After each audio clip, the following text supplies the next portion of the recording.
ನೀರನ್ನು ತರಲು ಮರೆಸುತ್ತೇನೆ. ಈಗಲೇ ತರುವೆ.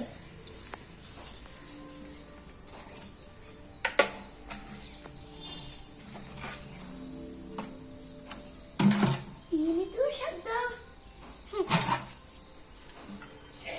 ಮತ್ತೊಂದೇ ಶಬ್ದ ಬರುತ್ತಿದೆ ಅಲ್ಲ. ಓಹೋ, ಹೈದರಾಲಿ ಸೈನಿಕರು ನಮ್ಮ ಚಿತ್ರದುರ್ಗ ಕೋಟೆಯನ್ನು ಮುತ್ತಿಗೆ ಹಾಕುತ್ತಿದ್ದಾರೆ. ರಣಕಾಯಲು ನನ್ನ ಪತಿರಾಯ ಊಟಕ್ಕೆ ಕುಳಿತಿದ್ದಾರೆ. ಏನು ಮಾಡಲಿ? ಇರಲಿ, ಇವರಿಗೆಲ್ಲ ಈ ಓಬವ್ವನೇ ಸಾಕು.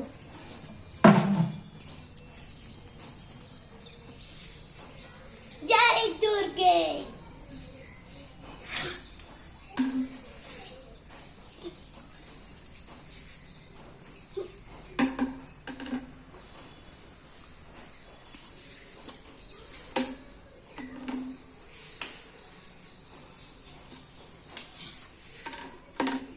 ಹೋಗಿ ರಣಕಾಯಲು ಹೋಗಿ, ಈಗಲೇ ಹೋಗಿ.